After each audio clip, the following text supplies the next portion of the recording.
우리 이 시간에 우리 송병현 우리 목사님 나오셔서 우리 여러분에게 귀한 말씀 전해주시겠습니다. 우리 나오실 때에 우리 뜨거운 박수로서 우리 환영하겠습니다.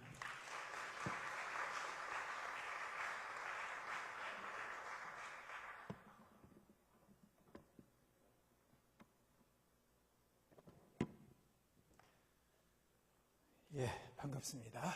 오늘 우리가 저녁에 사사기를 가지고 정말 하나님께서 우리 한국교회에 어떤 말씀을 하시는가를 곰곰이 좀 묵상해 보고자 합니다.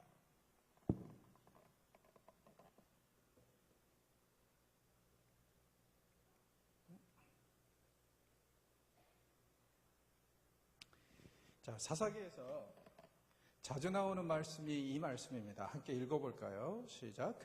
그때 이스라엘이 왕이 없으므로 사람이 각기 자기 소견에 옳은 대로 행하였더라. 자, 사사기에 최소한 4번 반복되는 말씀입니다. 자, 여러분 생각에는 이 말씀이 일이 진짜 잘된 것에 대한 부연 설명, 그렇게 들리세요? 아니면 무언가 지금 잘못돼도 한참 잘못된 것에 대한 변명 아닌 변명으로 들리세요? 자, 어서 말을 하세요. 어느 쪽 같아요? 후자입니다. 뭔가 잘못돼도 한참 잘못된 것에 대해서 마치 변명 아닌 변명을 하는 것처럼 그렇게 지금 계속 나와 있습니다. 자, 그러면 도대체 사사기는 어떤 책이란 말이냐? 아마 여러분들은 어렸을 때 유년주일학교에서 사사들에 대해서 여러 가지 설교를 들어봤을 거예요. 그리고 심지어는 삼손에 대해서도 여러 편의 설교를 들었을 거라고 저는 생각을 하는데, 그런데 목사님이, 전도사님이 그 사사들을 닮으라고 합니까? 아니면 그렇게 해서는 안 된다고 합니까? 기억이 잘 안 나죠? 네. 사실은 사사기는 절대로 사사들을 영웅화시키는 책이 아닙니다. 사사들의 못난 행태를 강력하게 비난하고 당신들은 절대로 이런 식으로 하면 안 된다 하고 강력하게 경고하는 그런 책이에요. 시대가 얼마나 암울했으면 하나님이 사사로 자기 종으로 쓰시려고 세우신 자들까지 그렇게 형편없고 저질들이다. 그게 그 시대의 이야기였는데, 문제는 뭐냐면은 오늘날 우리가 당면하고 있는 한국 교회 상황도 사사시대와 별반 다를 바가 없다는 거예요. 저 모니터를 제 PPT로 좀 계속 세워놓으십시오. 저는 제 이 사사기 주석이라는 거, 성경 설명서인데요. 거기서 뭐라고 그랬냐면은 우리 한국교회는 이미 사사시대를 접어들었다. 사사시대가 절대 좋은 시대는 아니에요. 여기서 이 말씀이 말씀하시는 것처럼 마치 항상 계속 반복적으로 나오는, 일이 왜 그랬었냐면은, 그때 왜 그렇게 형편없었냐면, 왜 그렇게 나빴었냐면 하면서, 그때는 이스라엘에 왕이 없으므로 사람이 각자 자기 속에는 옳은 대로 행하던 시대였기 때문이다. 과연 도대체 제가 왜 그런 얘기를 하는지 한번 이제 조금 이따 생각을 해볼 텐데요. 먼저 이제 사사기는 굉장히 특성을 가지고 있는 책입니다. 사사기의 이제 서론 부분 1장에서 3장을 보면은요, 2개의 서론이 나와요. 먼저 1장은 역사적인 서론이 나옵니다. 그 다음에 2장, 3장은요, 신학적인 서론이 나와요. 그리고 이제 끝맺음을 보면 17장에서 21장까지 거기에 보면 또 2개의 결론이 나옵니다. 먼저 나온 17, 18장에 나오는 것이 뭐냐면은 신학적인 결론이에요. 그 다음에 끝에는 역사적인 결론이 나오는데, 이렇게 양쪽에서 마치 책 받침대 역할을 하면서 중앙에 있는 사사들의 이야기를 감싸고 있는 것이 사사기입니다. 자, 이런 책 받침대 역할을 하는 서론, 2개의 서론과 그 다음에 끝에 나오는 이 2개의 결론, 이런 구조를 가지고 있는 책들이 성경에 보면 종종 있어요. 앞에 끝이 이렇게 확실하게 책 받침대 역할을 하는 것. 이사야서도 그렇죠. 사무엘서도 그렇죠. 욥기도 그렇습니다. 이런 구조를 가지고 있을 때는 여러분이 본문을 읽기 전에, 4장에서 16장을 읽기 전에 먼저 1장에서 3장과 17장에서 21장을 잘 연구를 하시고 묵상을 하셔야 돼요. 왜냐하면 여기에 보면 이제 성경 저자들이 하고자 하는 이야기, 그 다음에 또 이 책을 어떻게 읽어 내려갈 것인가에 대한 리딩 전략이 다 들어가 있어요. 그렇기 때문에 이걸 제대로 하지 않고 이 사사기를 읽는다는 것은 굉장히 무모한 짓이고 어리석은 짓이고 위험한 짓입니다. 자칫 잘못하면 이단으로 빠져요. 자, 그러면 이제 도대체 여기에 등장하는 이 관점들이 뭐기 때문에 그런가? 처음에 1장에서 3장을 보면 굉장히 상황이 안 좋습니다. 역사적으로 지금 이 사람들은 정복에 실패하고 있습니다. 신학적으로 더 이상 하나님이 이제 그들의 기도를 들어주지 않으세요. 그래서 복음이라는 것에서 이들이 한참 통곡을 하고 각자 자기 집으로 갑니다. 끝맺음이 옵니다. 17, 18장에서는요, 미가라는 사람의 이야기를 통해서 이스라엘이 이미 우상숭배를 하고 있다는 얘기가 나와요. 하나님께 서운한 것도 아주 엉망진창으로 지 마음대로 바꾸는 그런 시대가 되어버렸다. 더 나아가서 이제 19장에서 21장에서는 그러다 보니까 사회가 완전히 타락해가지고 어느 정도 타락했냐면은 소돔과 고모라 하면은 구약에서도 유일하게 동성애할 정도로 타락한 도시라 그러는데 이스라엘이 지금 이 이야기를 보면은요, 동성애를 행하고 있어요. 그 정도로 타락한 시대다. 그래서 이런 배경 속에서 책을 읽어보면 굉장히 좀 답답한 책입니다. 자, 그리고 앞부분과 뒷부분은요, 이런 면에서도 또 서로 쌍을 이루고 있는 것을 확실히 보여주죠. 1장 1절에서 2절을 보면은요, 질문이 나옵니다. 여호수아가 죽은 다음에 이런 질문을 해요. 하나님, 여호수아가 죽었는데 이제는 누가 우리를 대표해서 우리를 이끌어 나가야 됩니까? 그렇게 물어봐요. 그랬더니 하나님 뭐라 그러냐면 유다 지파가 그 일을 행하라. 그렇게 얘기합니다.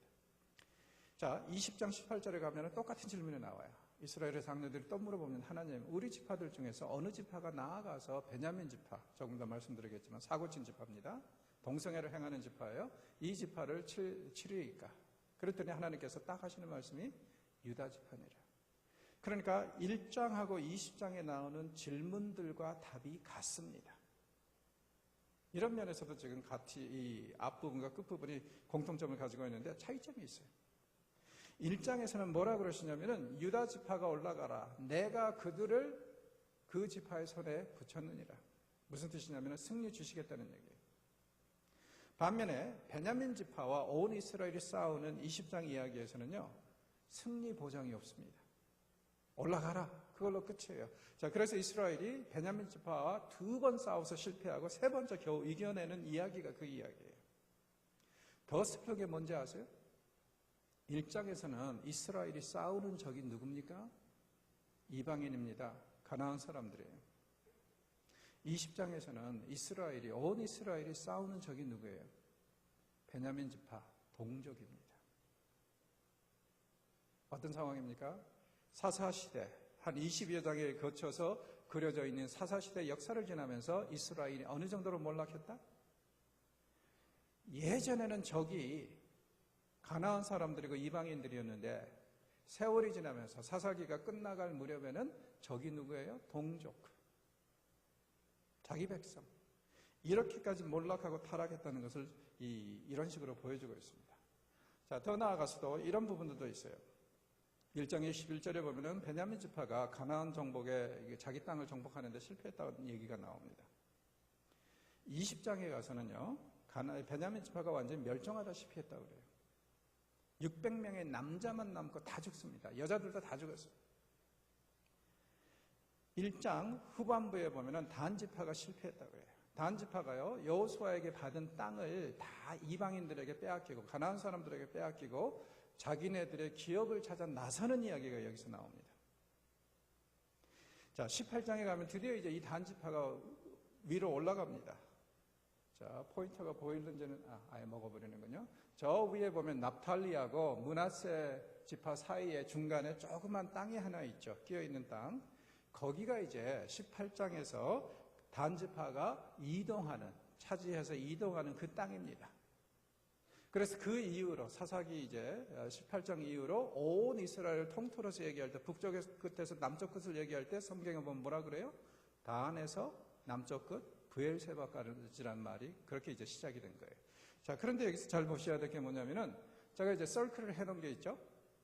거길 보시면은요, 단 지파가 지중해 쪽으로 서쪽으로 있고 베냐민 지파가 지금 사해 쪽으로 있습니다. 원래 여호수아에게 받은 땅이 이 땅입니다. 그러니까 원래 이 베냐민 지파하고 단 지파가요, 이스라엘의 한 중심을 차지했어요. 그런데 이제 잘 보십시오. 사사기가 끝나갈 무렵에 베냐민 지파는 어떻게 됐다고요?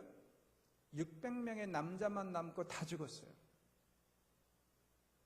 단 지파는 어떻게 됐어요? 여호수아에게 받은 그 땅을 다 빼앗겨 버리고 지금 북쪽으로 올라가서 저 조그만 땅을 차지하고 거기를 단 지파 땅이라고 이름했습니다. 자, 그러면은 지금 베냐민 지파는 거의 죽어버리고 멸종했고, 그 다음에 단 지파는 이방인들에게 땅을 빼앗겨버렸고, 그러면은 이스라엘이 지금 어떤 상황입니까? 자, 이스라엘의 지도를요, 저 상황을 단이 그리고 베냐민 지파가 한 중앙을 차지한 것을 이런 식으로 한번 생각을 해보시죠. 사람의 신체 구조로 생각을 해보면 사사기가 끝나갈 무렵에 이스라엘은 뭐와 같다? 허리를 못 쓰는 사람 같지 않아요? 한 중앙에 빵꾸가 났으니까. 이방인들이 마음대로 드나들고 이스라엘을 괴롭히는 그 루트가 되어버렸으니까. 그래서 사사기는요, 끝나갈 무렵에 보면 정말 말 그대로 슬픈 이야기예요.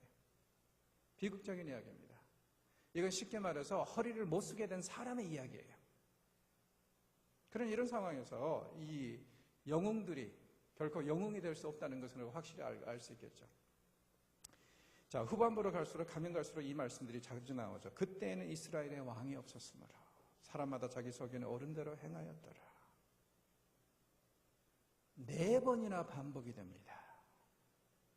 왜 이런 얘기가 반복이 되어야 될까요?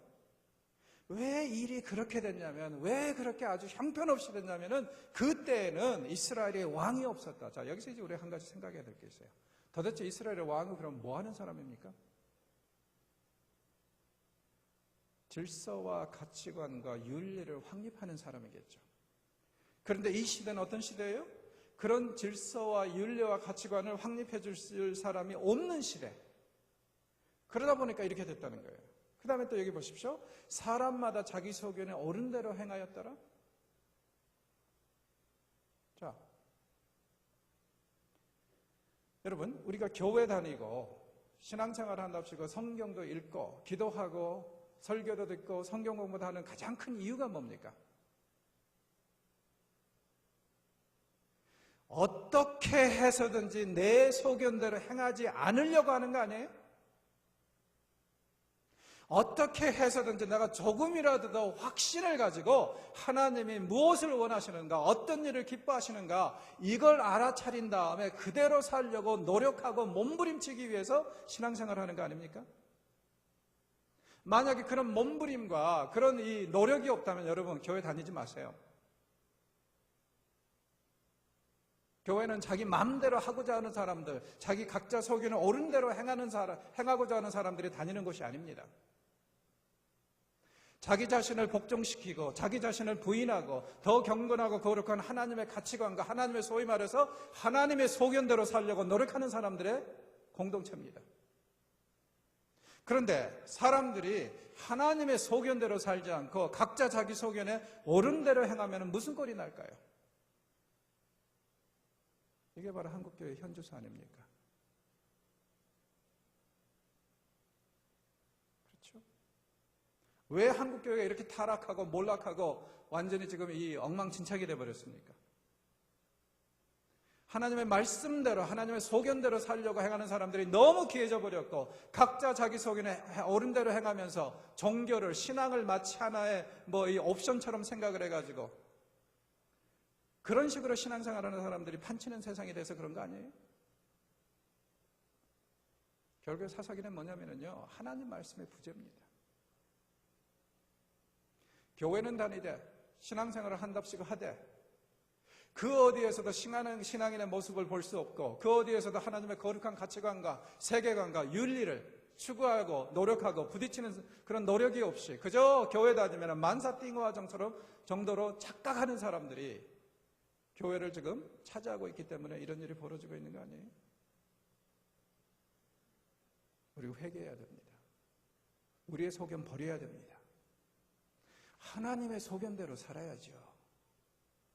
그러기 위해서 교회에 문을 두드렸고 그렇게 하기 위해서 우리가 교회에 살고 있는데 그렇다면 정말 말 그대로 우리 생각이 아니라 우리 소견이 아니라 하나님의 뜻대로 살려고 몸부림쳐야 됩니다, 여러분. 그런데 그런 게 없는 거예요. 그래서 사사기는 이런 상황에서 굉장히 좀 어두운 책이라고 얘기할 수 있겠죠. 그래서 사사기를요 하나의 도표로 그려놓으면 이런 식으로 얘기할 수 있을 것 같아요. 시간이 지나면 지날수록 사회의 건전성이 계속 떨어지고 있습니다. 그중에 더 이것을 가장 절묘하게 적나라하게 표현해주는 이야기가 19장에서 21장 이야기예요. 이스라엘과 베냐민 지파가 전쟁을 하게 된 이야기입니다. 사건의 발단은 이렇습니다. 에브라임 지역에 사는 한 레이 사람이 첩이 있었는데 이 여자가 남편하고 싸우고 그냥 베들레헴으로 친정으로 도망가 버렸어요. 몇 달 후에 이 에브라임에 사는 이 레이 사람이 아내를 찾으러 거기 갔다가 아내를 데리고 오는 길에 예루살렘에서 자야 되는데 예루살렘이 이미 이방인들 손에 넘어갔기 때문에 조금 무리해서 기브아까지 갑니다. 베냐민 지파 땅이죠. 거기서 원래는 정말 환영받고 그날을 편안하게 지낼 수 있어야 되는데 밤늦게까지 아무도 환영하는 사람이 없어요. 결국에는 에브라임 지역에서 이민 와 있던 노인네가 오늘 우리 집에서 자라고 그렇게 해서 그 집에 들어갔는데 그날 밤에 어떤 일이 일어났어요? 온 동네 불량배들이 다 몰려와가지고 뭐라 그럽니까? 오늘 낮에 당신 집에 온 그 남자를 내놓으시오. 우리가 그를 윤관하고자 합니다. 성폭행하겠다는 거예요. 이게 뭡니까? 소돔과 고모라에서 있었던 그 동성애, 이게 지금 이스라엘에서 자행되고 있어요. 바로 그 사건입니다. 그런데요, 이 사건을 가만히 뜯어보면은 여호수아가 죽은 지 얼마 안 돼서 있었던 일이에요. 학자들은 여러 가지 증거를 제시하는데 제일 확정적인 증거는 뭐냐면요, 이 이야기에 보면은 누가 등장하냐면 아론의 손자 비느하스라는 사람이 나와요. 자, 아론의 손자 비느하스는 민수기에 기록되어 있는 사람입니다. 거기서 제사장 하는 사람이에요. 그러면 이건 무슨 얘기냐면은 사사시대가 시작된 지 얼마 안 돼서 있었던 일인데 지금 사사기 저자가 마치 이 이야기가 사사기가 마무리되면서 있었던 마지막 사건처럼 뒤에다 가져놨어요. 왜요? 저자가 하고자 하는 말, 무슨 말이죠? 사람이 하나님의 뜻대로 기준대로 윤리대로 살지 않고 각자 자기 소견에 옳은 대로 행하면 이 꼴 난다 하면서 강조하고자 하는 포인트가 다 이 이야기에 들어가 있거든요. 그래서 역사적인 순서로는 훨씬 이전에 있었던 일을 마치 마지막에 있었던 일로 그렇게 묘사를 하고 있습니다. 그럼 도대체 이때 어떤 일이 있었는지 한번 생각을 해봅시다. 먼저 이 이야기에서 보십시오. 이 일로 인해서 베냐민 지파는 온 이스라엘하고 전쟁을 하게 됩니다. 자, 그러면은요, 1장에서는 적이 누구였다고요? 이방인이었죠. 자, 이 마지막 사건에서는 적이 누구예요? 동족입니다. 참 비극이죠. 특별히 6.25를 경험한 우리 한국에서는 이게 얼마나 큰 비극인지 우리가 생각해 봐야 될 것 같아요. 자, 그 다음에 정복한 땅이 자꾸 이방인의 손에 있어요. 왜 이 사람이 예루살렘에서 원래 그날 저녁을 묵어야 되는데 묵지 못하고 기브아까지 무리해서 갔냐면은 예루살렘이 여부수족에게 넘어갔기 때문에 그래요. 그러니까 여호수아가 준 땅을 이미 빼앗겨 버린 거죠. 더 커다란 문제는 뭐냐면은 미풍양속이 완전히 깨졌어요. 원래 근동 사람들은, 이스라엘 사람들만 아니라 고대 근동 사람들은요, 스트레인저들을 아주 집으로 환영하는 것이 미풍양속이었습니다. 왜냐하면 베두인 사회에서는 제일 큰 문제가 뭐냐면은 예를 들어서 이제 베두인 사회는 이 양떼들을 몰고 여기저기 돌아다니는, 가족 단위로 돌아다니는 사회인데 어떤 때는 가장 가까운 유닛이요, 나에게서 한 5마일, 10마일 밖에 있을 수도 있어요. 그런 상황에서 혹시 아기를 품고 찾아오는 이 스트레인저가 있으면은요, 이거 어떻게 이웃에게 도움 청하기가 굉장히 힘들어요. 그래서 이제 근동에서는 무슨 정서가 발달됐냐면은 혹시 아기를 품고 오는 이 적이라 할지라도 지극정성으로 대접해서 그의 마음에 돌이키라 이거예요. 환심을 사도록. 그래서 이제 거기서 하스피탈리티 코드가 나오는데, 그래서 창세기 18장에 보면 아브라함이 세 사람이 지나가는 걸 보고 그 앞에 가서 넙죽넙죽 절하면서 제발 저희 집에 와서 쉬고 가라고 간곡하게 부탁해가지고 모시고 들어오잖아요. 롯이 두 천사가 오는 것을 보고, 천사인 줄 모르죠. 그 앞에 가서 넙죽넙죽 절하면서 제발 우리 집에 와서 쉬라고. 이게 바로 하스피탈리티 코드입니다. 자, 그런데 이 이야기에서는 재밌는 게 뭐냐면요, 그 누구도 원래 이 사람은 예루살렘에서 자야 되는데 기브아까지 온 이유는 뭐냐면은 기브아는 지금 베냐민 지파 땅이니까 자기 형제, 동족이다 이거예요. 그럼 여기 가면은 분명히 환영받을 수 있을 것이다. 이래서 왔는데 밤늦게까지 아무도 환영을 안 해줍니다. 그래서 오직 하면 에브라임 지역에서 이민 와 있는 노인네가 이 사람을 밤늦게 환영하겠어요. 하스피탈리티 코드가 완전히 깨져버린 거예요. 더 커다란 문제는 뭐냐면요. 이 하스피탈리티 코드에 의하면은 일단 자기 집에 손님으로 들어온 사람은 생명을 걸고 보호해주고 지켜줘야 됩니다. 자, 그래서 롯이 천사들이 자기 집에 왔을 때 동네 사람들이 와가지고 오늘 나 좀 그 사람들 내놔라. 우리가 그들을 성폭행하고자 하노라. 이렇게 얘기를 했을 때 내 딸들을 범할지언정 이런 짓은 하지 말라고 하는 이유가 바로 거기에 있어요. 자기 집에 들어온 사람은 생명을 걸고 지켜줘야 돼. 자, 그런데 이 이야기에서 보면은요, 우리 성경에는 정확하게 나오지는 않았어요. 그런데 히브리어 성경으로 보면 굉장히 재밌는 게 그 손님의 첩을 밖으로 내미는 사람이 남편일 가능성이 별로 없습니다, 사실은. 그 노인네가, 하스피탈리티를 베푸는 그 노인네가 내보냈을 가능성이 굉장히 많아요. 가치관이 또 깨진 거예요. 기가 막히죠? 또 생각해 보시죠. 여기에 보면 도대체 윤리를 가진 사람 하나도 없어요. 첫째는 동성애를 행하는 기부하 사람들이 있습니다. 구약에서는 동성애가 그렇게 흔한 건 아니에요. 구약에서도. 그래서 소돔과 고모라가 대표적인 예인데 지금 어느 정도로 이스라엘 타운 기부하가 타락했냐면 동성애를 행할 정도로. 여인을 보십시오. 밤새 내내 윤간을 당하고 아침에 새벽에 겨우 자기 남편이 머무는 그 숙소에 와서 쓰러져 죽습니다. 윤간을 당하고 죽은 여자. 더 기가 막힌 것은 뭐예요? 여러분의 예를 들어서 그 남편, 아내가 지금 밤새 남의 남자들에게 윤간을 당하고 있는 그 여자의 남편이라면 잠이 오겠어요? 안 오겠어요?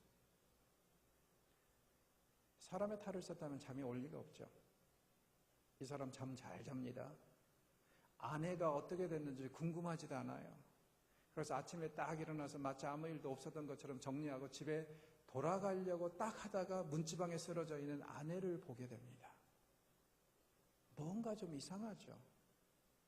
자매들, 절대 이런 남자들하고 결혼하면 안 돼요. 막을 거야. 자, 더 기가 막힌 게 뭡니까? 나중에 온 이스라엘이 이 사실을 알게 됐어요. 그래서 군대를 일으켜가지고 베냐민 지파에게 나타났습니다. 그들이 뭐라 그럽니까? 우리는 베냐민 지파 당신들하고 싸울 생각이 없습니다.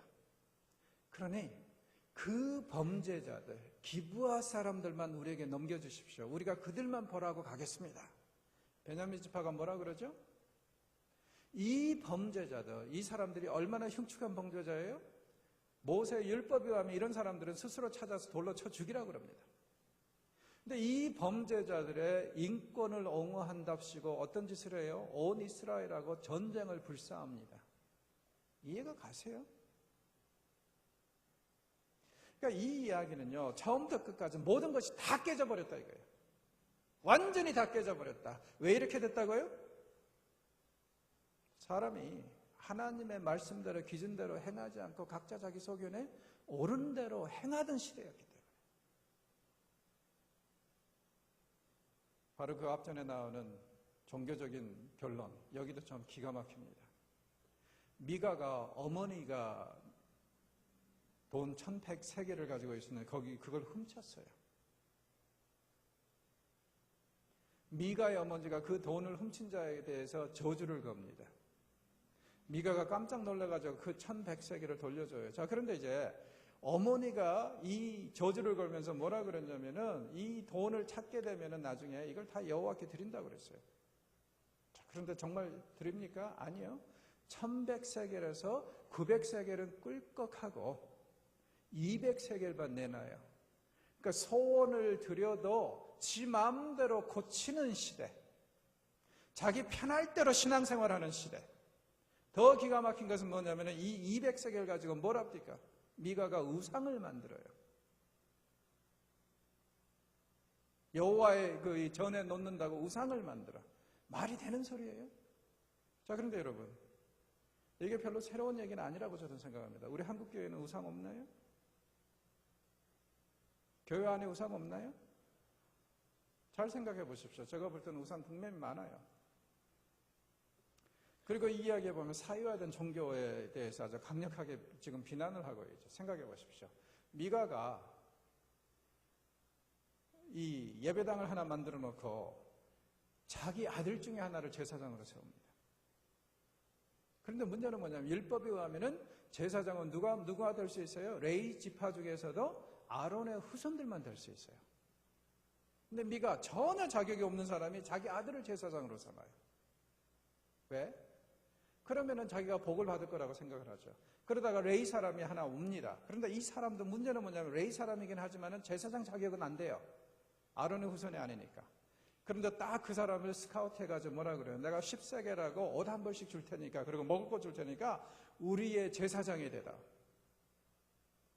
그래서 그 집안의 제사장이 됩니다. 문제는 뭡니까? 이게 완전히 사유화된 종교죠. 내가 아버지처럼 모신다고 했는데 바로 뒤에 가면 무슨 얘기가 나와요? 이 제사장이 그 미가를 어떻게 따랐다? 아버지를 따르듯이 따랐다고 나와요. 종교가 완전히 사회화되는 그런 상황을 이렇게 얘기를 하고 있습니다. 우리 한국교회는 이런 부분에 대해서 어떻습니까? 한국교회가 지금 사회에서 지탄받는 이유 중에 하나가 뭐예요? 세습이죠? 세습이 뭡니까? 종교 사회화 아닙니까? 만약에 교회가 비즈니스가 아니라면 어떻게 아버지가 아들한테 물려줄 수 있어요? 물론 거룩한 세습도 있긴 있습니다. 저는 그런 사람들도 봤어요. 시골에서 고생하는 아버지 목사님이 잘 회사에서 일하고 있는 아들을 설득시켜가지고 신학교 보내는 경우들이 있어요. 왜냐하면 후임자를 찾는데 도저히 누가 후임자가 없어요. 시골 교회는 안 오려고 그러니까. 20명, 30명 노인애들 모시고 사역하는 그런 교회. 그래서 너라도 해라 해가지고 직장 다 때려치우고 신학교 와가지고 그 신학 공부하고, 그리고 그 아버지 뒷자리 이어서 이 목회자 되겠다고 가는 사람도 봤어요. 이건 제가 볼 때는 거룩한 세습입니다. 그러나 사회의 지탄을 받는 세습은 뭐예요? 이 사유화거든. 뭔가 부스러기가 남고 뭔가 돈이 있으니까 아들들한테 물려주려고 저 난리치는 거 아니에요? 그렇다 보십시오. 장로님들은, 집사님들도 종종 그런 생각 가지고 있죠. 자기가 교회를 개척하고 교회를 세우면 하나님이 복을 주실 것이다. 미가가 똑같은 얘기를 하거든요. 자기가 이제 제사장을 세웠으니까 하나님이 이 일로 인하여 복을 주실 거라고 해요. 물론 우리가 하나님을 섬기고 신앙생활하는데 복 받아야죠. 그러나 그게 목적이 돼서는 안 되지 않습니까? 우리가 이 땅에서 하나님을 사랑하고 하나님을 섬기고 하나님을 사모하는 이유는 그분과의 교제를 위해서, 그분과 정말 관계를 유지하기 위해서여야지, 그분에게 무언가 얻어먹기 위해서 그렇다는 것은, 이용하기 위해서 그렇다는 것은 뭔가 잘못됐다고 생각하지 않아요? 우리가 예수님을 영접하고 신앙생활을 하게 되는 동기는 다양합니다. 처음에는 예수님을 이용해 먹으려고 해도 괜찮아요. 하나님을 이용해서 뭔가 얻어내려고, 자기가 뭔가 좀 잘해보려고 하는 거, 그것도 괜찮아요. 그러나 신앙이 자람에 따라서 이제는 하나님을 이용하려고 드는 것이 아니라 하나님을 섬기고 하나님을 예배하려고 우리의 마음 자세가 바뀌어야 되는 거 아니에요? 그런데 미가는 지금 자기가 이 정도 했으니까 하나님께서 복을 줘야 된다고 완전히 하나님을 이용하려고 하고 있어요. 이런 것을 우리는 종교의 사유화라고 합니다. 우리 한국교회도 이런 부분에서 별로 자유하지는 못한 것 같습니다. 더 기가 막힌 것이 이 레위 사람의 행실입니다. 아무런 뭐가 없을 때 미가가 제안을 해가지고 이 집안의 제사장이 됐어요. 미가가 참 잘 섬겨줬어요. 그 당시에 10세겔이면 대단한 돈이고 거기에다가 옷도 주고 먹을 것도 줬는데, 그러면 상당히 잘해준 거거든요. 그런데 기가 막힌 게 뭐예요? 베냐민 지파 사람들이 와가지고 딱 한마디 합니다. 야, 너 한 집안의 제사장 노릇 할래? 아니면 온 지파의 제사장 노릇 할래? 어느 것이 더 좋니? 그랬더니 아무 얘기 안 하고 이 단지파를 따라가죠. 이 사람은 윤리도 없고 도덕도 없고 어때요? 고마움에 대한 아무런 생각이 없어요. 배은망덕한 사람이에요. 그런데 오늘날 저도 목사지만은요, 우리 목사들의 제일 추한 꼴 중에 하나가 뭡니까? 이상하게 하나님의 칼링이 꼭 큰 데서 작은 데로 와요. 작은 교회에서 목회하다가 큰 교회에서 부르면 그게 하나님의 뜻이라고 순종합니다. 90% 이상이. 스카우트 당하는 거죠. 이상하게 큰 교회 하다가 작은 교회로 부름을 받고 가는 사람들은 거의 없어요. 하나님의 뜻이 왜 자꾸 작은 교회에서 큰 교회로만 가는 것이 하나님의 뜻이죠? 세상에서 회사에서 조그만 회사 중소기업에서 일하다가 대기업에서 스카우트 제안을 왔을 때 아무 생각 안 하고 돈만 생각하고 가는 거하고 뭐가 달라요? 그러면서 꼭 하는 얘기가 하나님이 이번에 저를 그쪽으로 보내십니다. 차라리 그런 말을 안 하면 낫지. 게다가 더 기가 막힌 게 뭐예요? 떠나면서 아예 미가의 우상도 다 훔쳐가잖아요.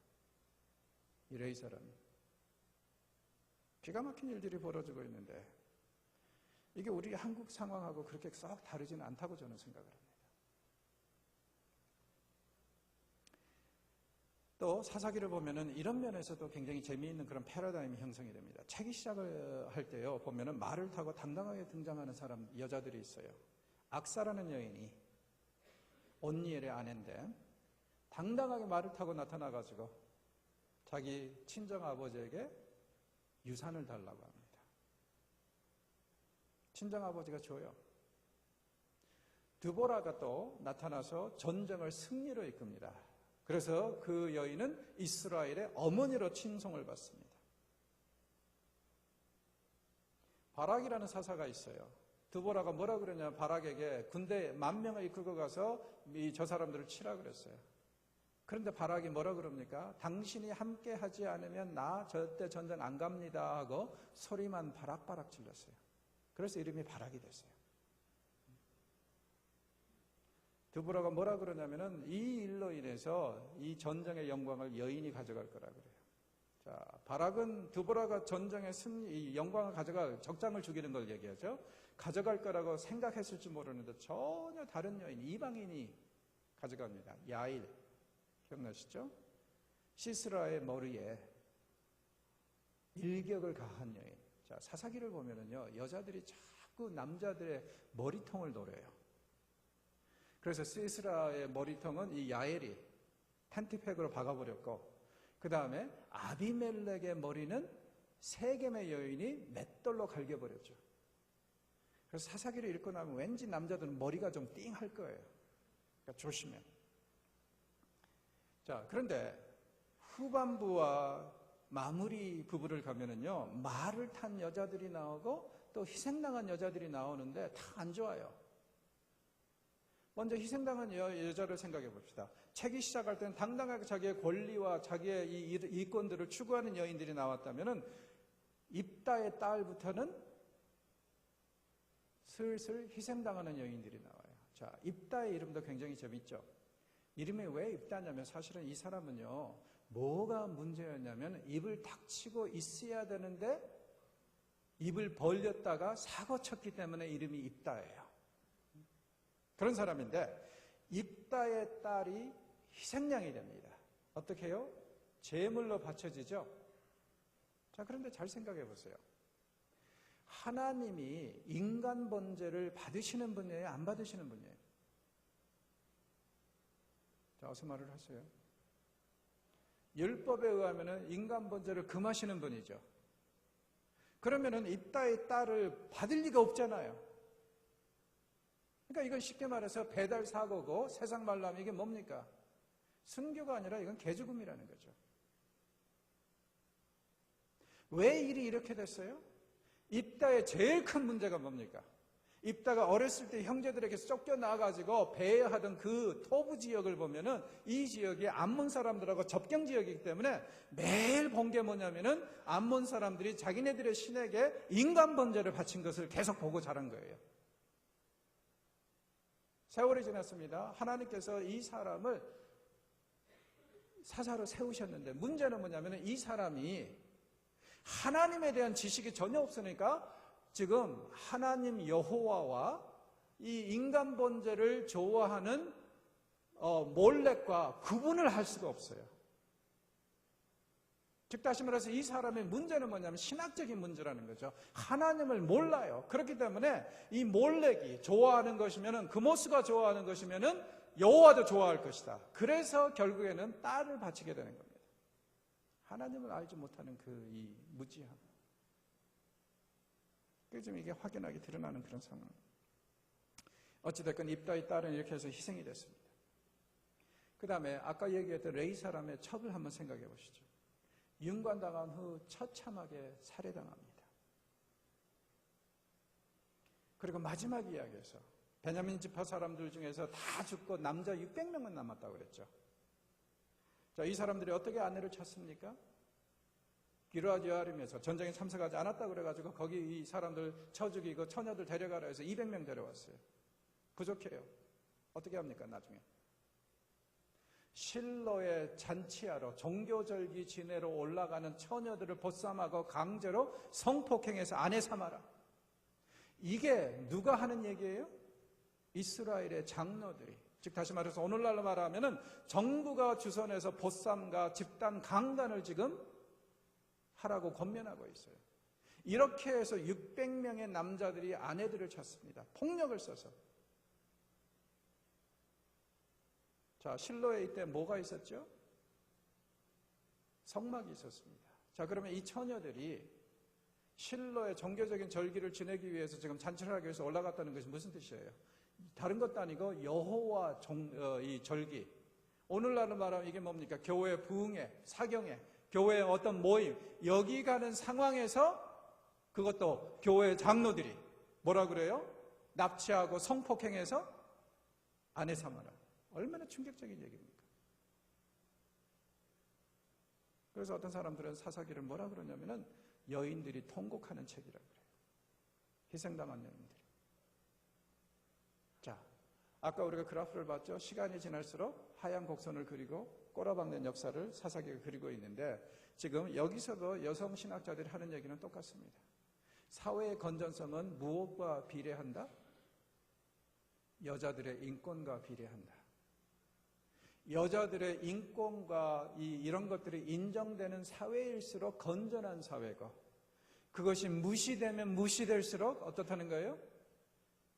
타락한 사회라는 거죠.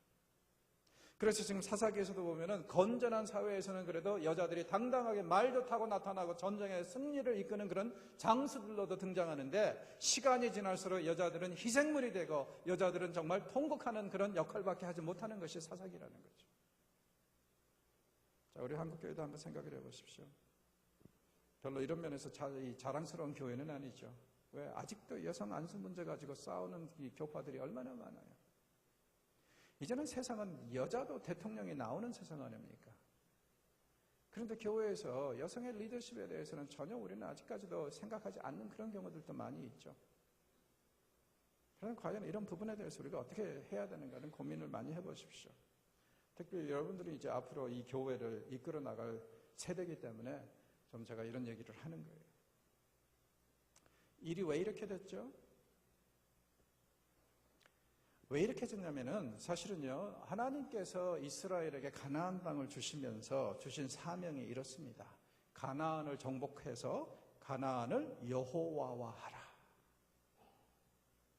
오늘날로 말하면 이게 뭡니까? 세상을 정복해서 그리스도화하라. 이게 우리에게 주신 맨데이트 아닙니까? 그러면서 강력하게 말씀하신 게 두 가지예요. 오경에 보면은 모세를 통해서 계속 하신 말씀은 첫째, 가나안 풍습을 답습하지 마라. 왜? 가나안 사람들은 절대로 성경적인 세계관을 가진 사람들이 아니니까 그 사람들 따라가면 안 된다는 거예요. 그 다음에 둘째, 그 주민들을 진멸하라. 왜? 오염 요소를 옆에 두면은요, 항상 우리가 오염이 되게 돼 있어요. 그래서 이제 경건과 거룩은 여러분 절대로 더러운 데서는 못합니다.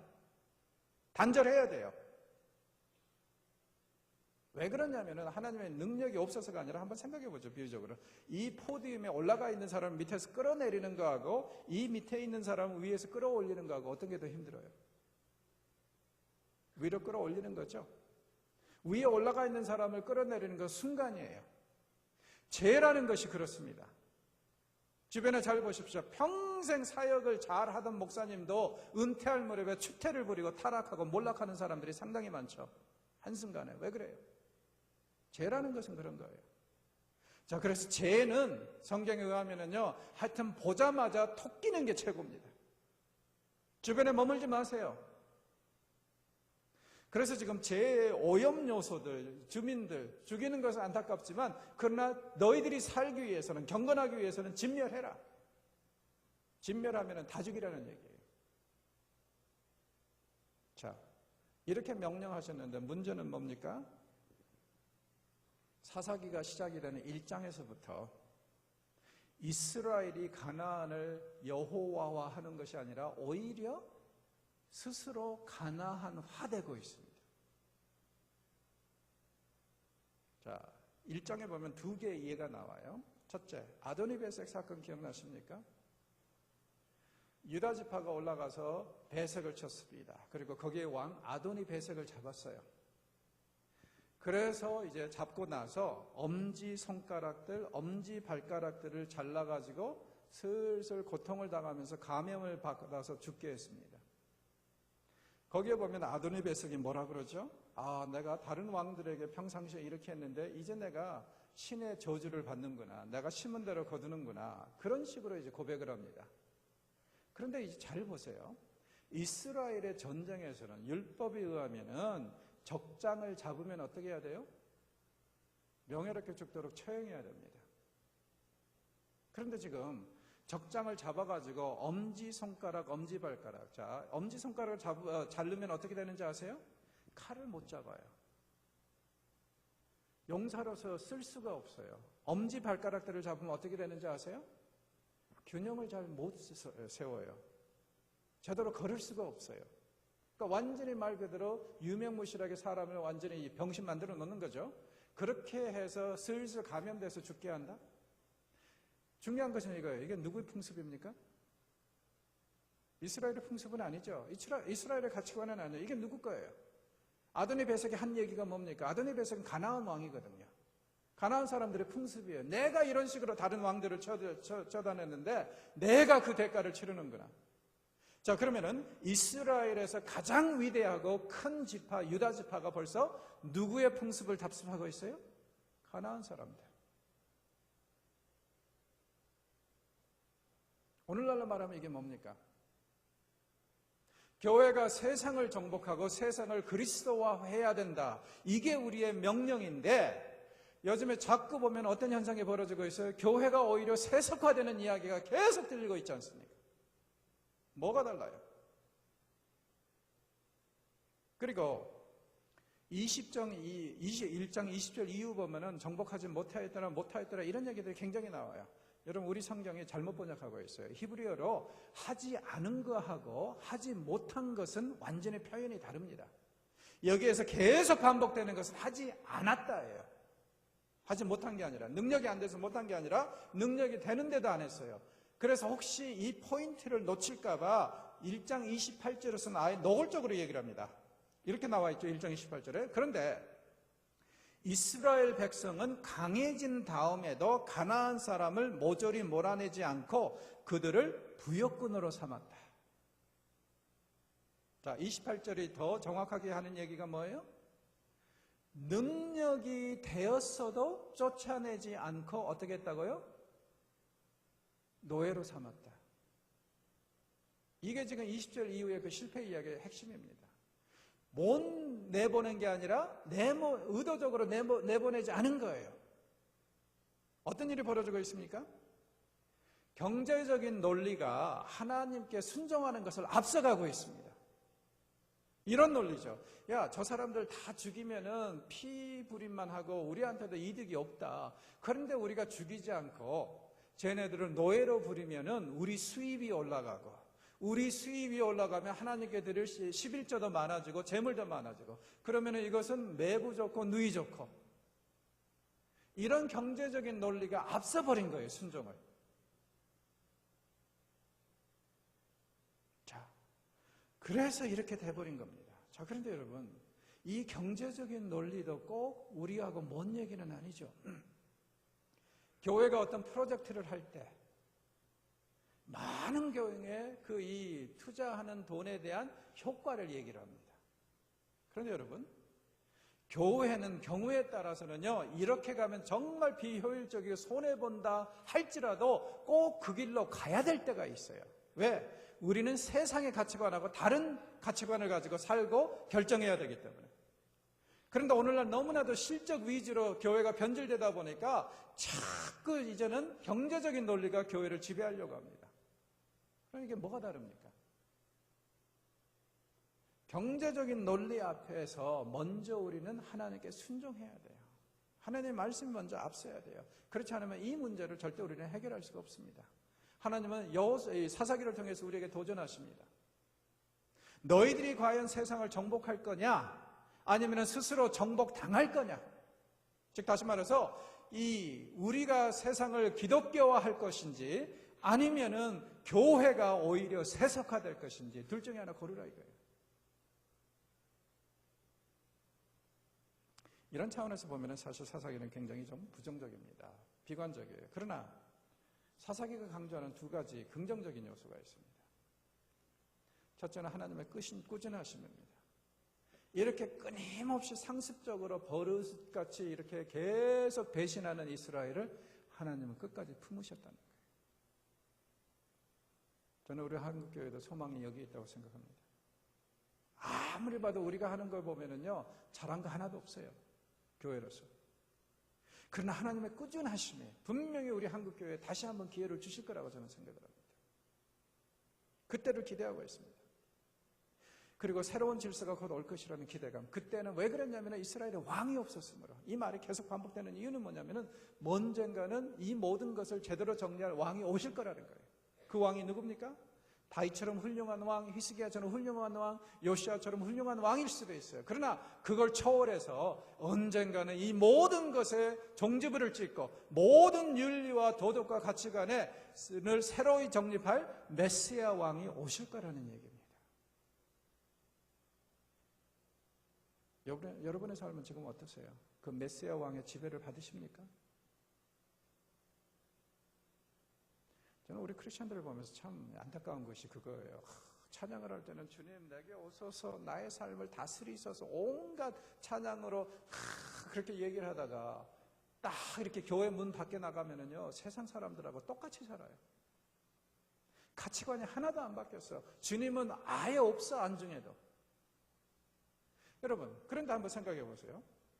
만약에 크리스천이라고는 내가 내 삶을 주님 아래 복종시키지 않고 주님이 내 삶을 통치하지 못하도록 딱 선을 긋는다면은 그렇다면 도대체 세상에서 누가 주님이 누구를 통치하실 거예요? 크리스천의 사람들이 내 삶을 드릴 테니까 나를 지배하시고 나를 통치하셔서 이렇게 가지 않는다면은 도대체 주님이 누구의 삶을 통치할 겁니까? 이 세상에서.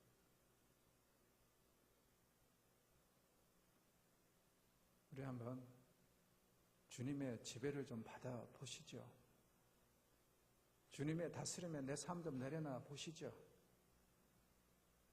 입으로만 내게 오셔서 나를 지배하라고 이렇게 하지 말고 진짜 삶에서 내가 성경이 가르치는 그 가치관과 성경이 말하는 그 질서와 그 윤리와 도덕과 세계관에 지배를 한번 받아보시죠.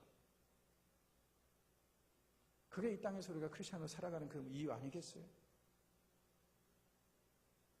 우리가 끝까지 하나님께 지배하도록 내 삶을 내놓지 않는 한 새로운 시대에 대한, 새로운 질서에 대한 그런 기대감은 버리셔야 됩니다. 자, 이래서 이제 사사기는 전반적으로 어둡지만은요, 이 두 가지는요, 굉장히 미래지향적이라고 저는 생각을 합니다. 그리고 낙관적이라고 생각합니다.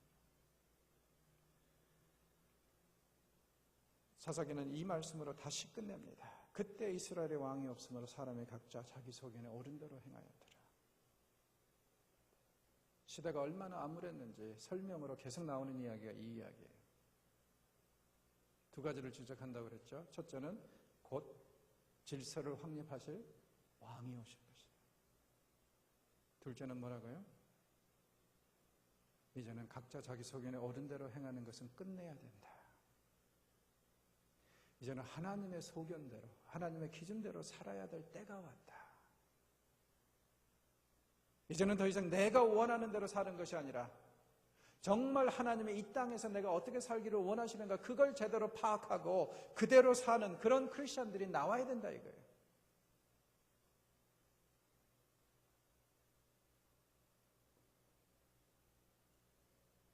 지금 우리는 여러 가지 면에서 굉장한 위기를 맞이하고 있습니다. 각자 자기 소견에 옳은 대로 행하던 시대가요, 굉장히 좀 심각한 임플리케이션들이 지금 나오고 있어요. 생각해 보십시오.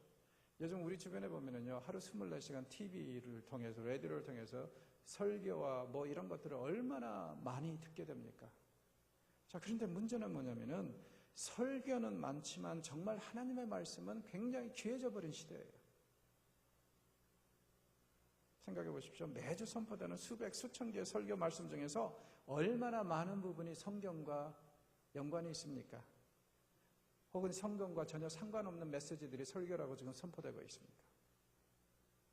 설교는 절대로 개인적인 사색으로 끝나는 경우가 돼서는 안 되죠. 그런데 우리 주변에 보면 설교들이 얼마나 많이 한 개인의 사색으로 끝나고 한 개인의 생각으로 끝나고 한 개인의 우리 사고로 끝납니까? 성경 한 구절을 읽어놓고 대전 찍고 광주 돌아서 부산 찍고 그리고 마무리하면서 또 성경의 말씀 한 번 읽고 그래 끝내는 그런 설교. 읽어놓고는 전혀 상관없이 딴소리 하다가 끝내버리는 설교. 이런 것들이 얼마나 많아요. 그리고 생각해 보십시오. 교회가 성공학을 가르치는 데도 아닌데 왜 그놈의 설교들은 그렇게 자꾸 잘 먹고 잘 사는 법, 응답받는 기도의 비법들, 세상에서 성공하는 비법들 이런 얘기들만 해야 됩니까? 그러려면 차라리 교회 안 나오는 게 낫잖아요. 세상에서 그런 부분에 대해서 훨씬 더 잘 설교하고 강의할 사람들이 많습니다. 목사들이 이 성공학자들도 아닌데 왜 이따구 짓들을 하는지 모르겠어요. 성경을 다시 보십시오. 성경이 뭐라 그럽니까? 이 땅에서 살려면 실패하라고 그러잖아요. 오죽이나 힘들고 어려우면 뭐라 그래요? 십자가를 지고 나를 따르라고 하지 않습니까? 너희들은 이 세상에서 정말 제대로 신앙생활을 한다면 잘 성공하지 못할 것이다. 왜? 세상이 하나님을 미워하고 그 하나님을 너희들이 사랑하는데 세상이 너희들을 그대로 내버려 두겠느냐? 이게 성경의 가르침 아니에요. 그런데 어느덧 설교들이 자꾸 잘 먹고 잘 사는 법, 성공의 비법 있다고 소리들이나 해대니까 문제는 뭐냐면요. 지금 한국교회의 제일 큰 문제가 뭐냐면은 아까 제가 그런 얘기를 했죠. 입다의 제일 큰 문제는 그모스하고 여호와를 구분을 못했다. 한국 강단의 제일 큰 문제는 뭐냐면 바알하고 여호와를 구분을 못하고 있어요. 바알 종교는 아세라 종교는요 어떠한 윤리강령도 없어요. 그저 비나이다 비나이다 잘 먹게 잘 살게 해주시옵소서 이게 다였어요. 그런데 여호와 종교가 다른 이유는 뭐냐면은 윤리강령이 무지무지하게 강합니다. 너희들 이렇게 똑바로 살지 않으면 너희들 큰일 난다. 도덕적인 윤리적인 관념이 굉장히 강해요. 자, 그런데 요즘에 우리 강단에서 선포되는 메시지를 보면은 윤리적이고 도덕적인 것은 거의 없죠. 잘 될 것이다. 잘 살 것이다. 예수 읊어서 잘 먹고 잘 사는 법이나 가르치고 있어요. 그러면 도대체 지금 성경에서 그렇게 배척하고 미워하는 바알 종교와 우리가 지금 이름은 분명히 예수님을 얘기를 하고 이름은 여호와를 얘기하지만 솔직히 말해서 우리가 지향하고 있는 기독교가 뭐가 다릅니까? 이건 굉장히 심각한 문제입니다. 그래서 저는 이 상황을 이렇게 얘기를 합니다. 홍수 때 물은 많지만 생수가 무지무지하게 귀하다고 그러잖아요. 오늘날 지금 우리는 설교의 홍수를 경험하고 있지만 생수 같은 하나님의 말씀이 너무 귀한 시대를 살고 있습니다. 교회들도 보십시오. 이 지방은 어떻게 하는지 모르겠는데 서울에서는요 교회가 크면 클수록 기가 막힌 일들이 벌어지고 있어요. 대형 교회들 추세들을 보면은요 뭐 커피 볶는 법, 머리 마는 법, 문화 교실은 온갖 많은데 성경 가르치는 성경 공부는 없어요. 사라져 버렸어요. 교회가 도대체 그러면은 무엇을 위해서 존재하는 데입니까? 머리 볶는 법 가르쳐주는 그런 문화 교실 하는 그런 곳이에요? 그건 아니지 않습니까?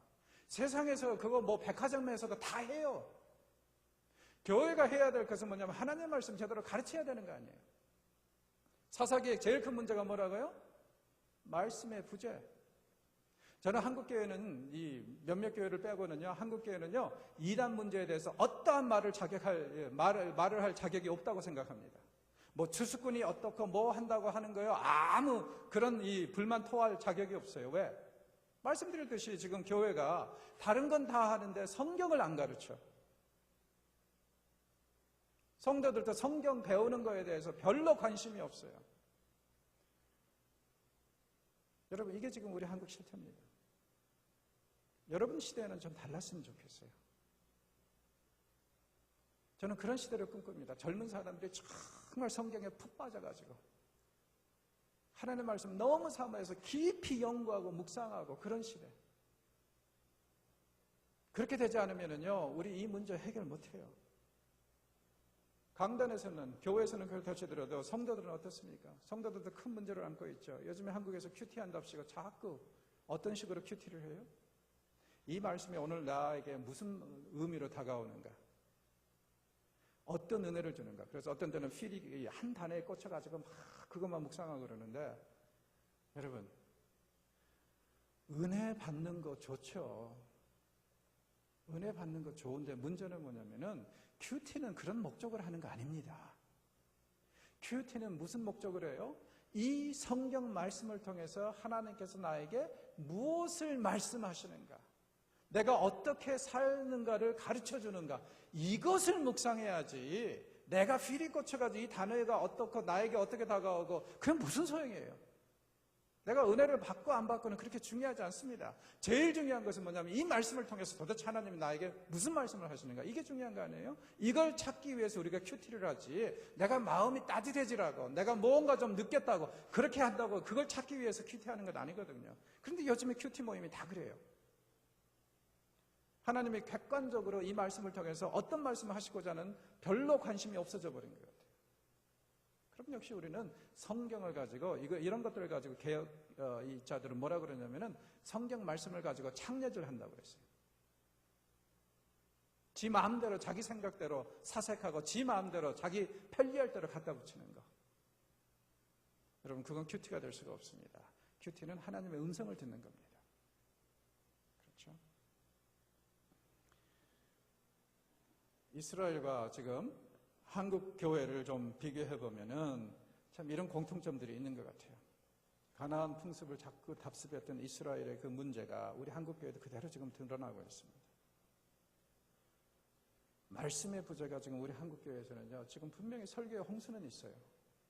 그러나 말씀의 부재는 지금 옛날보다 더 심각한 것 같습니다. 오죽하면 아모스가 그 시대에도 뭐라 그러셨어요? 먹을 거 마실 것이 없어서 우리가 굶주린 것이 아니라 하나님의 말씀이 없어서 굶주리고 있다. 그 시대에도 그랬다면 오늘날도 더욱더 그런 것 같습니다. 사사기는 세 가지 문제를 지적했습니다. 첫째는요, 교회와 성도들이 성경적으로 옳은지 그른지도 따져보지 않고 세상의 풍습을 너무 많이 담고 있다. 둘째는요, 하나님의 기준과 가치관보다는 경제적인 원리가, 돈의 원리가 앞서고 있다.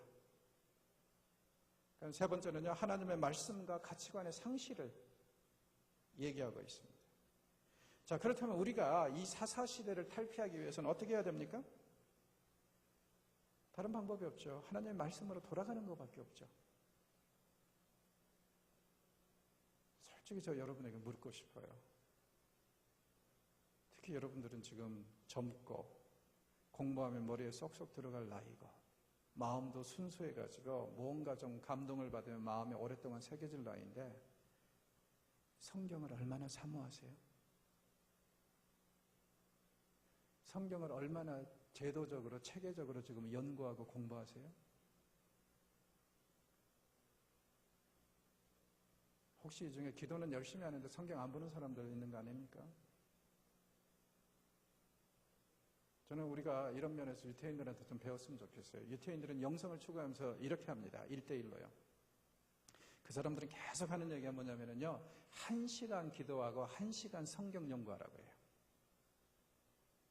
즉 다시 말해서 너무 성경 말씀을 바탕으로 해서 바탕이 없는 기도를 하면은 그게 점쟁이 된다는 거죠. 너무 성경만 계속 말씀만 파고 기도가 없으면 그것도 너무 영적으로 고갈이 된다는 거예요. 그래서 이 사람들은요, 1대1이라고 얘기를 합니다. 기도 1시간, 성경 연구 1시간.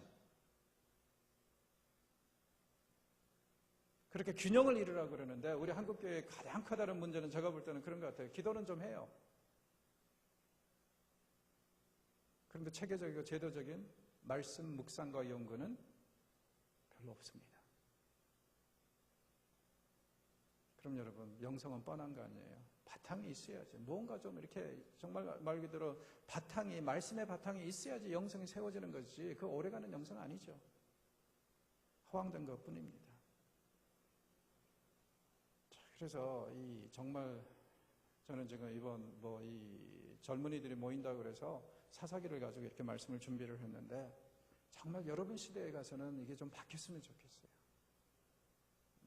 정말 말씀대로 살고 말씀을 사모하는 그런 이 세대가 한국교회를 장악한다면 저는 분명히 이 땅에 정말 이 하늘나라가 임할 거라고 확신합니다.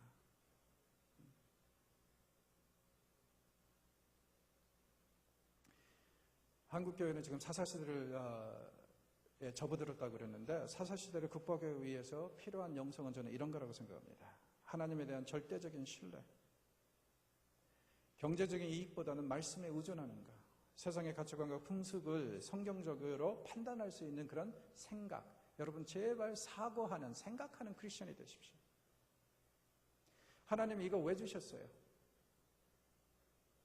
데코레이션으로 주셨다면 이거보다 더 좋은 거 주셨을 거예요. 머리는 쓰라고 주셨습니다. 요즘에 자꾸 지금 한국 이 교회 문제 중에 하나가 그거죠. 반지성주의적 접근. 자꾸 성도들이 생각을 못하게 해요. 아닙니다. 크리스천들은 생각해야 돼요. 성경적인 세계관과 가치관을 제대로 생각을 해야지 안 하면 안 됩니다. 직업이 아니라 소명과 사명으로 사역을 해야 되고요. 사회화된 종교를 배척하고 공동체를 회복해야 됩니다. 그리고 제일 제가 여러분에게 권면하고 싶은 말씀이 이겁니다. 우리는 지금 은사가 아니라 열매를 추구하는 영성을 가져야 됩니다. 우리 한국교회가 너무 좀 은사 쪽으로 치우쳐져 있어요. 방언이니 뭐니 뭐 사람 살리는 거 뭐 그렇게 그런 것들도 도움이 되겠죠. 그런데 성경을 잘 보세요. 영성은 무엇으로 판단이 되냐면은 은사가 아니라 열매입니다. 성령의 열매. 그리고 성령의 열매는요, 단순히 한순간에 얻는 게 아니에요. 성령의 은사는 한순간에 얻어지지만 오래 참음, 온유, 기쁨, 화평 이런 것들은요, 내가 평생을 노력해서 얻을까 말까 하는 것들이에요. 그런데 성경은 분명히 얘기합니다. 예수님도 그런 말씀하셨죠. 나무를 무엇으로 판단한다? 은사가 아니라 열매죠. 왜 그러냐면은 은사는 하나님이 선물로 주시는 거예요. 그것은 영성의 어떤 지침이 될 수가 없어요. 그런데 열매는요, 우리가 평생 우리가 영성을 통해서 쌓아가는 거거든요. 그리고 왜 영성이 더 중요한지 제가 한 가지 예만 드리고 마무리할게요. 여러분, 은사는, 기적은 사람을 변화시키지 못합니다. 성경을 잘 보십시오. 기적이 뭉치로 일어날 때가 3번 있었어요. 은사가 막 임할 때. 첫 번째는 언제예요? 출애굽 시대. 모세가 홍해를 가르고 기도함으로 인해서 하늘에서 만나가 내리고 아무것도 없는 광야에서 물이 펑펑 쏟아지고 매일 메추라기로 먹여주시고 매일 기적으로, 낮에는 에어컨으로, 구름 기둥이죠. 밤엔 히터로, 난방 시스템으로, 불기둥으로 그렇게 기적을 베풀고 그렇게 은혜를 베푸셨는데 그 사람들 변했어요? 안 변했어요. 가데스바네에서 대형 사고를 칩니다. 그리고 40년 동안 광야 생활하면서 1세대 다 죽었어요. 기적은 그들을 변화시키지 못했습니다. 두 번째 기적이 일어났을 때가 언제냐면은 엘리사 시대 때입니다. 저는 원래 공돌이 출신입니다. 그래서 이 사람들의 기적을 보면 한 가지 도대체 이해가 안 되는 게 한 가지 있어요. 뭐냐면은 세상에 아무리 그렇다고 이 기도를 했다고요, 물에 가라앉은 도끼 대가리가 뜹니까? 그럼 만유의 인력 법칙을 어긋내는 거 아니에요. 그러니까 공대생으로서 저는 도저히 그것은 용납이 안 돼. 죽은 사람 살리는 것은 괜찮아. 자, 그 엘리사를 보면은요, 둘 다 죽은 사람을 살려요. 그 일로 인해서 이스라엘에 하나의 전통이 생깁니다. 선지서에 보면은 어떤 얘기가 나오냐면 메시아가 오시면 그분이 참 메시아인지 아닌지 어떻게 알 수 있냐면요, 죽은 사람 살리는 거는 안 나와요. 뭘로 알 수 있냐면은 소경이 보고 기머거리가 듣는가 안 듣는가 그걸로 메시아를 판단하라 그래요. 왜냐하면 생각해 보세요. 우리 생각에는 소경이 보게 하는 거하고 죽은 사람 살리는 거하고 어떤 게 더 어려운 일이죠? 죽은 사람 살리는 거죠? 당연하죠. 자, 기머거리가 듣는 거하고 듣게 하는 거하고 죽은 사람 살리는 거하고 어떤 게 더 어려운 일이에요? 어서 말을 하세요. 죽은 사람 살리는 거죠. 자, 그래서 우리는 죽었다 깨나도 유태인들이 될 수가 없어요. 유태인들은 반대로 생각했어요. 죽은 사람 살리는 것은 쉬운 일이다. 어느 정도로 쉬운 일이냐면은 선지자들도 한 일이라는 거예요. 그런데 소경이 보고 기머거리가 듣게 하는 거 구약에서 누가 한 적이 있어요? 없어요. 그래서 예언서에 보면은 메시아가 오시는 증거 중에 하나가 소경이 보게 하고 기머거리가 듣게 하는 것이라고 그럽니다. 자, 세월이 지났습니다. 예수님이 세례 요한에게서 제자들이 와가지고 묻습니다. 당신이 오실 그분이십니까? 했을 때 예수님이요, 그 질문을 받고 마치 질문을 그냥 회피하는 것 같잖아요. 뭐라고 그러시냐면 가서 보고 들은 대로 전하라 하면서 뭐라고 그러죠? 소경이 보고 기머거리가 듣고 가난한 자에게 복음이 선포된다 하여라. 자, 그럼 이건 뭐냐면은 구약의 이 메시아닉 엑스펙테이션에서는요, 바로 내가 그다 이 얘기거든요. 자, 이런 전승이 엘리야 엘사 사역에서 시작이 됩니다. 그러니까 여러분, 누가 은사가 있다고 깝죽대고 그러잖아요. 그러면 죽은 사람 살려보라 그래요. 못한다 그러면은 너는 짝퉁이라고 그래요. 왜냐하면 구약에서는 그거 이 선지자도 할 수 있는 쉬운 일이거든. 그렇죠? 자, 엘리야 엘리사가요, 온갖 기적을 행합니다. 왜냐하면 이때 아주 굉장히 이스라엘이 어려운 시대를 당하죠. 아합이라는 사람하고 그의 아내 이세벨. 그렇죠? 둘이 최악입니다. 저는 이 사람들은 뭐라고 그러냐면 환상의 커플이라고 그래요. 죄 짓는데 최고의 컨비네이션. 우유부단한 남편하고 악하고 강한 아내. 그래서 이 사람들이 완전히 나라를 말아먹는 시대라 이거 와가지고 막 온갖 기적을 행하고 죽은 사람도 살리고 뭐 별짓을 다 하는데, 여러분, 이스라엘 사람들이 하나님께 돌아옵니까? 회개합니까? 변합니까? 아니요. 세 번째로 기적이 뭉치로 일어날 때가 언제입니까? 예수님 시대예요. 소경도 보이게 하시고 죽은 자도 살리신 그런 기적들을 행합니다. 그런데 그 예수님은 어떻게 했어요? 그 사람들이 십자가에 못 박았습니다. 여러분, 성경은 분명히 얘기합니다. 기적은 사람을 변화시키지 못한다. 은사는 사람들의 관심은 끌 수 있어도 순간적으로 그들을 변화시키지는 못합니다.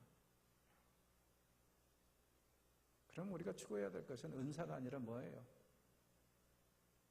하나님의 말씀입니다. 왜? 성경은 분명히 말씀하지 않습니까? 유일하게 사람을 변화시킬 수 있는 것은 하나님의 말씀이다. 내가 변하지 않는 이유 어디에 있어요? 말씀을 잘 안 보니까. 말씀이 내 안에 들어와서 성육신화가 되지 않으니까. 남 탓할 필요 없어요. 그래서 저는 정말 그래서 우리가 더 하나님의 말씀을 사모하고 더 하나님의 말씀을 깊이 연구하고 묵상해서 거기에서 얻어지는 그 은혜와 그 이 자비를 가지고 우리가 성령의 열매들을 좀 만들어 갔으면 좋겠습니다. 그게 우리가 추구해야 될 진정한 영성입니다. 그리고 그게 바로 우리가 이 사사시대를 빠져나갈 수 있는 그런 방법이고요. 호세아는 이렇게 외칩니다. 오라, 우리가 여호와께로 돌아가자. 여호와께서 우리를 찢으셨으나 도로 낫게 하실 것이요, 우리를 치셨으나 싸매어 주실 것입니다. 여호와께서 이틀 후에 우리를 살리시며 제3일에 우리를 일으키시리니 우리가 그 앞에서 살리라. 그러므로 우리가 여호와를 알자. 힘써 여호와를 알자. 두 번이나 강조하는 것이 여호와를 알자, 여호와를 알자. 그런데 여러분, 결코 쉬운 일은 아닙니다. 그러니 여기서 선지자는 뭐라 그래요? 어떻게 해야 된다고요? 힘써서 노력해서 정말 절박한 심정으로 여호와를 알아가자. 선지자들을 잘 보십시오. 이스라엘의 모든 문제가 그들은 뭐라 그러냐면 여호와를 알지 못했기 때문에 비롯됐다 그래요.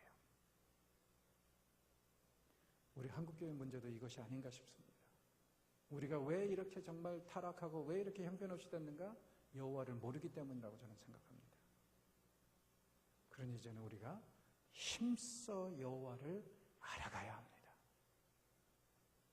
여러분의 영성을, 지금까지 어떤 영성을 가지고 있었는지 모르겠지만 하나님의 말씀을 사모하고 연구하는 그 영성으로 균형을 이루십시오. 그래서 1시간 기도하시면 1시간 성경을 묵상하고 연구하십시오. 그때 비로소 하나님이 여러분을 만나주실 겁니다. 기도하겠습니다. 하나님, 우리 한국교회가 정말 힘들고 어렵습니다.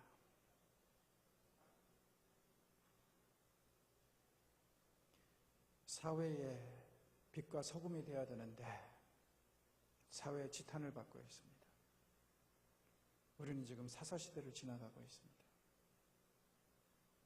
주님, 우리를 불쌍히 여겨 주시옵소서.